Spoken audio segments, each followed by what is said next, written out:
Well, good day everybody. Here we go again with this live tutorial that I've been talking about. So the idea is now I'm going to walk you through the whole process because there's numerous features you can actually use in the tracker, and that'll increase your enjoyment of what's going on and give you lots of interesting information. We're getting quite a few contacts from people, how can I follow Neptune? How can I do this? How can I do that? So Jane's pretty much full-time answering bits and pieces, and hopefully this may help you. First of all, before I get into this, just remember that the tweets that come off the boats, they can do up to 4 a day. Most of them are only just managing the compulsory 1 a day at the moment because they're settling into a routine. And it's really ironic because, the entrants themselves, when they join the race, we want to get all this media out. We want to do this, that, and the other. And we said, okay, one example, there's 4 tweets. And they're struggling to get 1 out at the moment a day because it is distracting, and you've got to stop what you're thinking about and what you're doing. And then you've got to get the satellite phone out and do a tweet. And later on, as the race progresses and they settle in, we'll probably see some more when things are happening. But for now, it's low. So those tweets go direct onto Twitter, and then Jane will summarize them. And once or twice a day, you'll get them all together in English and French.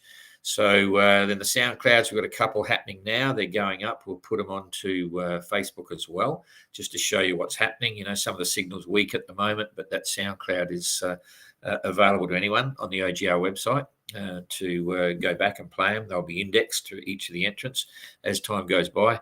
And we're getting the photos through now. We just dropped a couple in straight away once they arrived, just for the hell of it, because what was the first ones were from Outlaw. We've also just got some video from Penduic 6.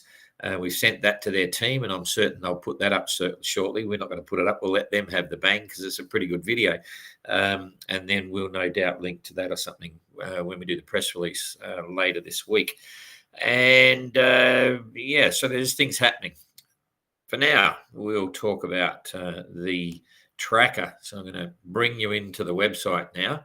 And that's what you see when you open it up, okay? And so, and you know that if you want to follow things, as we start filling the places, there's all the different outlets to get into whatever's going. And one of them just says the OGR live tracker down here at the bottom. So you can get to the tracker from there, or you can actually get it from up here on top right. It just says day by day, which is all the social media, or you can hit the live tracker and it'll go to it. But if you come down here and you're working all these other pieces of information, if you hit that, it's going to take you to the YB tracker here. We're into leg 1, so you just hit that. And this might be something like you will actually get. Now, I'm just going to pull this down. So here's your control bar at the top. That's the lead in to most of the information. On the side here, you've got a little pop-out screen that comes out. And that, first of all, lists all the entrants in the race and gives you the color code of each of the little boats here. So you can see Explorer is orange, okay? And Explorer is one of the oranges here. It's a deep orange. So that's Explorer. There's another orange there, which is Neptune, but it's got a little bit more yellow in it. So you can, when you hit that, you'll actually bring it to the center. Okay, so you can see there, Explorer's already lit up. Or if you come over here to Neptune, if I hit that, it'll bring Neptune to the center. And that's the color code. So looking down here, Spirit of Helsinki, bright red. You hit that, and you'll, if you come down here and hit Helsinki, there she is, bright red in the middle. You're now following her for whatever reason. And in the box, this box here, you've got the speed. You're doing 10.2 knots. That's the average speed over the last 4 hours. You've got the name of the skipper, Juicy. You've got the position. Last position report was at the 12th of September. That's interesting. No, that's correct. Yeah. 12th of September, 2023. What was interesting was, it's a 12 o'clock UTC position. And that's correct because we're in local time UK. It's 4:40 p.m. local. So in about 20 minutes, we'll see a new position pop up. So you can check sometimes with the tracker. You get little glitches. I'm warning you about this already. You get a glitch and you'll find that everyone in the fleet bar one boat happens to roll over at 4 o'clock. Or on the fall-out position. Sometimes a boat will miss a position. Could be any number of reasons for it. Don't immediately send us a message, hey, he's off the tracker. Leave it for the next 4 hours, because usually if you do get a glitch, it'll pop up again straight away, and they'll be back on track for the next 4 hourly. So it'll also give you the position. So, well, distance to the finish, that's the next one. Latitude and longitude position is there, and distance to the finish. She's currently 6,535.2 nautical miles to the finish line in Cape Town. Distance travelled in the last 24 hours is 172 nautical miles. And fourth in line honours overall for the whole fleet, fourth in IRC over the whole fleet, and first in the Sayula class. So Spirit of Helsinki is looking pretty good. Just for the thing, she's right on top of Penjuic 6 there. So they're having fun. Anyway, so that's how the boxes work. The other thing here, so you've got all the boats there. Okay, that's pretty straightforward. Now these I call them snail trails. You've got all these snail trails hanging out the back of the boat. I can come up here and toggle that section. And in fact, when you put your cursor on it, says toggle tracks on, off, tails, which is just little tails, or long tails. So I've just dropped all the tails. Now I can hit it again, and that's long tails. If I hit it again, it's gone lighter. And in fact, you'll find when we go to a different scale, they will actually start to fade out. So you get a bit of a snail trail, but not the whole thing, because sometimes you just get too many lines, especially when you're coming back on the course. So you can juggle that simply on that point there. The best way to do this too, it could all be boring for many people, but is to come up here and play. Just start pushing buttons and you'll see what's going on. You can see here, there's the continental shelf. It's an interesting way to see it because that continental shelf is on the satellite view, but you'll see there's no wind and so on. But you don't see that when you go over to wind. So if you're looking for the continental shelf or some particular feature, that's where you find it. I'll just come back here now. I think the zoom is pretty obvious. There's a zoom here. That's 4 times zoom. That's 3 times. And you can clearly see there's the continental shelf. And that has relevance. This is the Bay of Biscay, which is really rough. Rough and ready, you might say. A lot of storms in here, contrary winds, crazy currents, and of course, when you put all that again also on the shelf, it really can affect the wave pattern. So sometimes it's good to know that you can have an underwater view when you're on satellite view. Okay, next one here. If I go into topographical, right? Well, this is more focused on what you've got on shore in the on the land section. So it's getting more like you see on your car trackers and so on. You very rarely need it but anyway, it's another option. So that's that one. You've got a couple more here. You've got a hybrid. Anyway, you can just come and play with it. It's a bit of both. Satellite, if you want to look at the beaches, that's the real defined satellite photo. So you could zoom in and work your way into ports on that one. But the one that we're using the most common is just the straightforward satellite image. That's the first thing. Next thing I usually go for is get the weather up. That's you're always interested in what the wind is doing.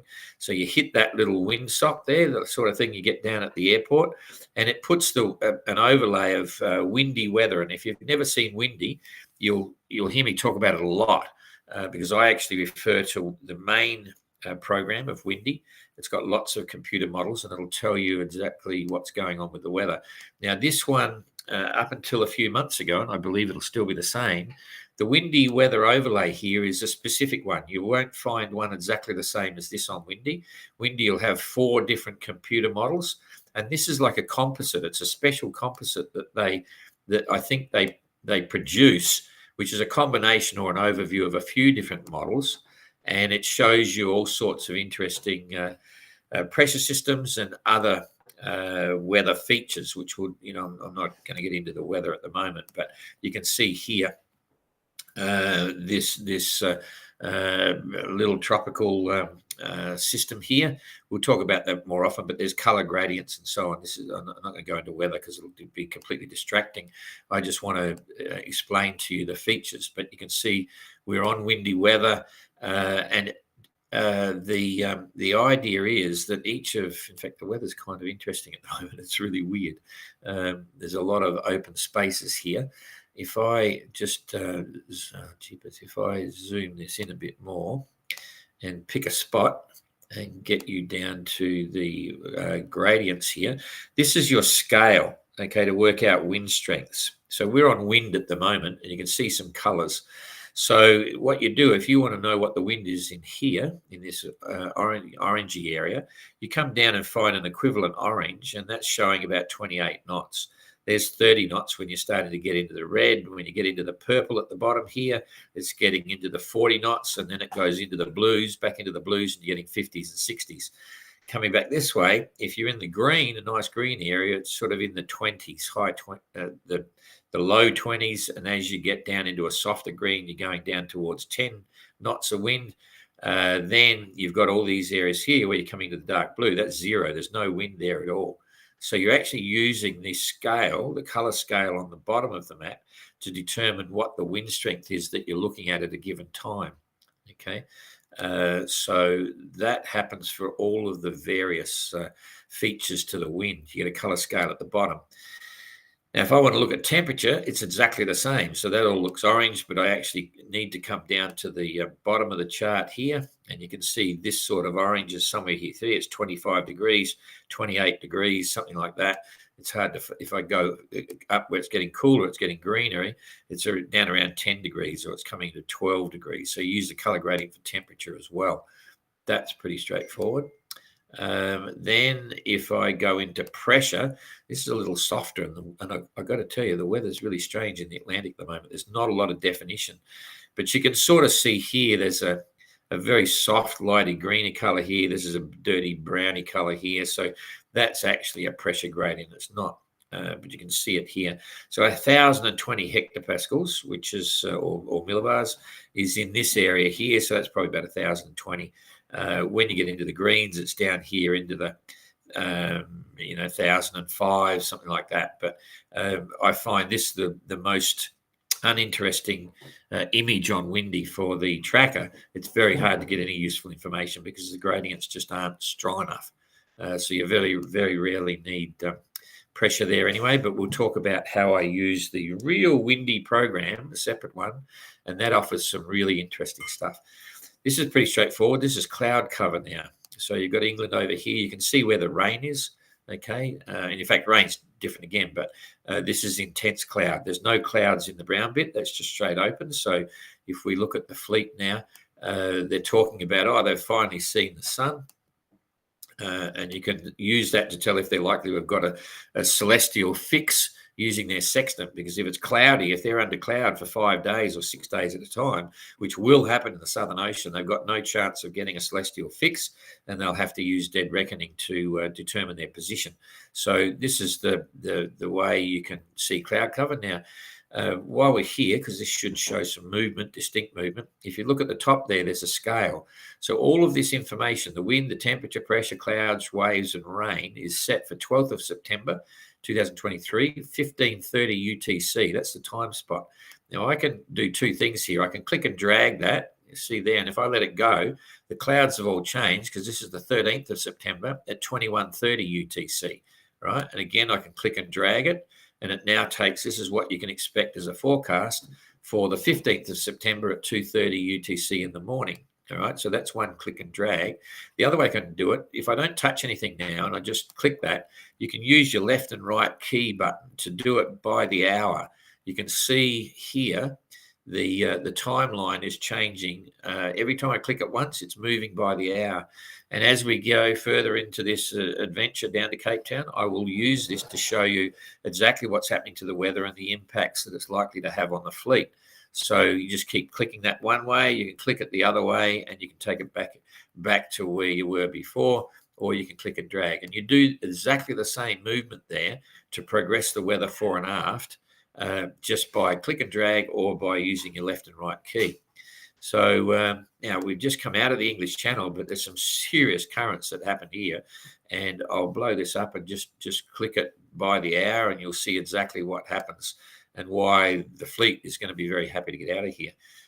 For now, you can see clearly that daisies. So you can see what impact this current is. It's a head current there. So Evrika is really pushing the current. She's only doing 5.8, but she's probably sailing maybe another knot at least through there.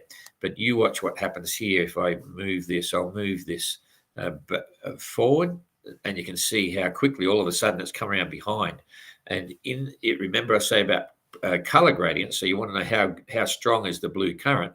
Well, that blue there corresponds over here to about 2 knots. And when you get into the grays, it's up to about 3.2 knots. So all of a sudden, if they were there in a couple of hours, they're going to get this big current behind them. In fact, all of these boats are going to get a big push. So that's how you do it. Remember, the bottom color gradient will give you the number definition, whether it's wind speed or current or a pressure system or whatever it is. You go to the bottom color scale here, and that will give you everything you need to know there. Okay, yeah, just to show you again how quickly this changes, it's quite scary. Like you look at that there, each one of these clicks is an hour, and you look at what's going on here. You really got to know these waters, otherwise you would have a major impact on your ability to steer a course, and you'd wonder why you're going so slow. So that's the currents, and that'll play in as well. Be very interesting down in the Gullis current after they leave Cape Town. Now, wave height, it's all going to be blue because there's no waves at the moment. But again, even with those colours around the fleet, come down to the scale at the bottom, and you can see this darker blue might be about 1.5 meters of a sea. This lighter blue over here is nothing, less than 0.5 meter. It's virtually flat calm. So most of them are probably getting about 1 meter in sea state. So it's fantastic for the crews because they're getting a really nice chance to settle into the boats. The fog wouldn't have been much fun. In fact, Tapio talks about it, and a couple of the others. Not much fun at all. They were using their radars and things like that, a lot of shipping around. But overall, not having the boat bouncing around, bashing to windward in 30 knots to get started, this is a nice way to go. So it's being very kind on the fleet right now. So again, I'll show you what that looks like. If I scale this out, you can see how the internet. You can see here, well, there's some bigger waves there. This is mild compared to what they're going to get in the Southern Ocean. But when you see the purples over here, that's getting up around 4 meters, 5 meters, and so on. Maybe a little bit more if we come down here, 6 meters maybe. But you can see later on there'll be all these different color gradients determining the waves. Now we'll go to rain, and again here, this is in millimeters of rain. Okay, so there's virtually no rain at all. There's nothing. It's just been fog and so on. So that's these issues here: wind, temperature, pressure, cloud, current, and rain. And you can get rid of that when you settle on it. In fact, I'm going to settle onto the wind because that's the most interesting one. It's a better color screen. Then I can get rid of that. Now, the next thing I want to tell you is a ruler. It's always good to know what the distance is on the chart. And the first thing to help you on that is just to go bing. And we've now got a latitude and longitude grid. And if you're a navigator, you'll know that every 10 degrees of latitude is 600 nautical miles. And so here's how it works. You also will know that Greenwich is pretty much 00. So there's the Greenwich meridian. All right. So that's going right through the Greenwich Observatory in London, and that's where it all starts from. And from there, you go west of Greenwich or you go east of Greenwich. But this is now 50th.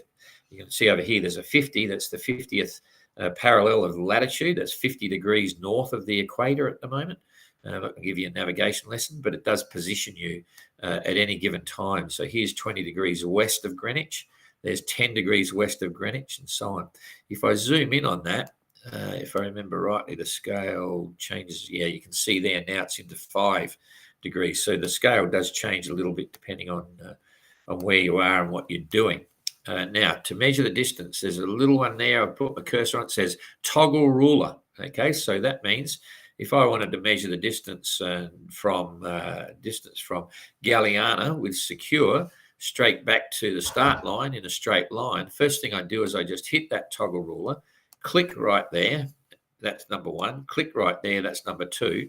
Now I can click and drag that to the actual position I want. So it doesn't matter, I could have clicked it there, and okay, between this toggle point and this one there is exactly 162.21 nautical miles. But that's nothing because I'm not measuring anything. But if I bring it over here to the start line, okay, so the pin there is right on the start line off the squadron there, the Royal Squadron, and I bring it over to Tapio and put it on his transom. That's actually 180.16 nautical miles that he's gone. But because he's in a straight line, he sailed along a lot further. And this is really handy. You can actually move it around and measure distances between boats. So you can say there, that's who's that? That's Godspeed, okay, and Galliana. So the distance between Godspeed and Galliana is only 47 nautical miles. And that gives you an interesting relative feel for the fleet. In fact, in that perspective, considering this is the course, you can then bring this across and say, okay, how far is Galliana ahead of Godspeed, right? In real terms, you'd probably say that's about it there. And if I go back and have a peek, Godspeed's only about 32 miles behind Galliana with Secure. So yeah, this toggle ruler, I'm using it all the time. Again, that's Explorer there, and I'm not sure who that is. That's the Spirit Equip. Ooh, it's pretty hot. So Spirit Equip, previous winner of the Whitbread, and Explorer is only about 20 miles behind. Whoop, whoop. So anyway, that's the ruler. So you can use that ruler anytime to measure any dimension. So what do we got here? Toggle course points of interest. Now you see this course track has just disappeared. And I usually leave it there, but if you want to get it out of the way, you can actually do that. So I'll put it there, and just a reminder again, there's 4 legs to this race, and if I pull this right back now, you'll see this is the suggested average course for this leg down to Cape Town. And this is used to sort of work out quite a few different things. Velocity made good or vector made good in an average sense, because there's some assumptions that need to be made when they're working out distance to the finish. There's so many options, because if the fleet decides to cut through the middle of the system here and battle into the headwinds, they're going to make a shorter distance across the ocean, but it's going to take them longer because they're going to be potentially tacking. A boat which decides to go down around the trade wind route down here might have further to travel, but they could end up going faster because they've got more favorable winds behind them. They can put more sail area up. And so, this is one of the critical decisions that all the entrants have to make. But that's a discussion for later on. You can see here the wind strength gradients. When you're getting into the purples, you're getting into the 50s and things like that. So it's still quite windy below south in the roaring 40s. Okay, so, but you can get rid of that track if you don't want it there, just by hitting that little toggle there. I'll get it up here again so you can see what's going on. Of course, I'm clicking and dragging this. When I click, hold it, drag it, I can move the actual map around anywhere I want. That's pretty fundamental. So now, okay, we've got night and day. I shouldn't have built it up. See, later on, this sometimes can be a little bit confusing. Like now, it's not working. Unless hang on a sec. I need to go back here and show half the world. No, there it is. It is working. Okay, you've probably seen these maps before, but the idea is this is the nighttime coming. It's still got a long way to go to where we are. It's only 5 o'clock in the afternoon here. About to get a new position. We'll have a look at that in a minute. So as it's coming over, this will be your twilight period. Sunsets, twilight, and then it just waffles through to the nighttime. So if we were following, then you get to the other side. If we were following someone in the track here, you can see it's nighttime there. And it's reasonably accurate, but it's only really an impression, not really too much of a guide. Again, here's a clear definition at this scale. This is your latitude, 60 down to 40, down to 20, and there's the equator going along there. So big celebrations when the fleet finally gets there. The next things are not used very often. Zooming to the race area is not a big deal. Zoom to a manual area, not a big deal. Zoom to all trackers, it just doesn't matter. The main ones you're using are here. That's the first thing to consider. While we're here, these boxes, of course, that's OGR and McIntyre Adventure, that's us. These are our partners flicking through, but that tells you how to get YB Races on the App Store. So if you download YB Races on the app, then you'll get it into, once you've got that downloaded, you go to Ocean Globe Race, okay, OGR, and that'll bring you to a simpler version of what we're looking at now. The app cannot give you anywhere near as much information that you get here, okay, because they're simply not powerful enough and you need a bigger screen and so on. So it's you can use your app. People go crazy over that. They'll check every 4 hours for absolutely every position that comes in. But if you want to have a play once a day, you should get on here and you'll learn a lot more. Because of the amount of extras.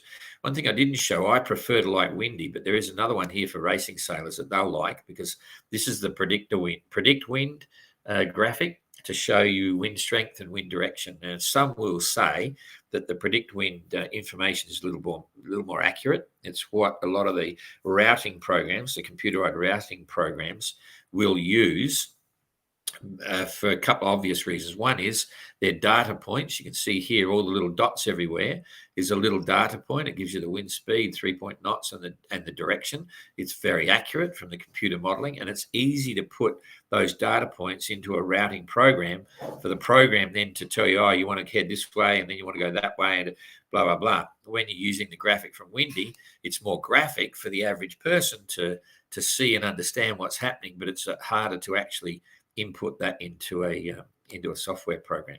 So or you can go to no wind overlay at all. You've got a few options there, but I'll go windy every time, and I'm very happy to have that. So that's pretty cool. Just a little bit more on the teams. You've seen the teams there, and I fell for this trap this morning. I rang up Lutz, hey Lutz, the bloody IRC's gone down. So, because I haven't used the tracker for a few months, and we don't use handicapping in the Gold Globe race. So you'll see here at the top, this is the line honours ranking. That means that, if you stack all the boats up from front to back, the guy in the front is winning. So he's at the top of the list. And so in line honours ranking, Translated's coming first. Ooh, there's a bit of a ruffle going on here. Penduic's now second. We'll have a look. Ooh, it's all changing. And Maiden is third, and Spirit of Helsinki is fourth. And then you go down the line, and you can see everyone stacked up there. Here we go. Oh, Explorer's ninth. Woohoo! We're cranking it in there, baby. So Galliano is secure is 10th. And when you look at all that, you can actually then work out what the distances are apart as well. Okay, purely because you've got distance from the start and distance to the finish. All right, you can actually work out the numbers there. Evrika's there, White Shadow. I should say this again. Explorer is now in front of Galliano, Evrika, White Shadow, Sterner. Oh boy, and Godspeed will be down there. I don't know what they did today. They went backwards and turned around again. Anyway, they're back on track, so that's good. So that is line honours. Then we come to IRC. Now you'll see the stack there is completely different. So IRC Translated now is number 1, Maid number 2, Triana, Spirit of Helsinki, and Penduic's dropped back to 5th. That's because she's a bigger, powerful boat, and these conditions aren't suiting her at all at the moment. They'd be enjoying the ride, but to sail to her IRC rating, Penduic will need heaps of breeze when she can use her. Like I say, her Marie's going to kill me. When he can use his power and use his power to get, lift up his shorts and away he goes, boom. Then no one will be able to touch him, because it's a big, powerful boat. So the Southern Ocean, he's going to be hard to catch. Whereas Spirit of Helsinki, a little bit more subtle. You can see the numbers there. There's not a lot of difference. Spirit of Helsinki's got an IRC rating of 1.196. Penduic's got a rating of 1.217. So the correction factor is that if they were side by side, physically side by side, Spirit Helsinki is actually further ahead in ranking. So if they cross the line together, Spirit of Helsinki would win, because she's Spirit of Helsinki is alongside Penduic, but Penduic was meant to be way ahead of Spirit of Helsinki based on that ranking. And the easy way to explain that is if we go down to a much smaller boat, you'll understand better maybe what I'm saying. You go down to Sterner, she's only 1.069, okay, whereas 1.069 compared to 1.217.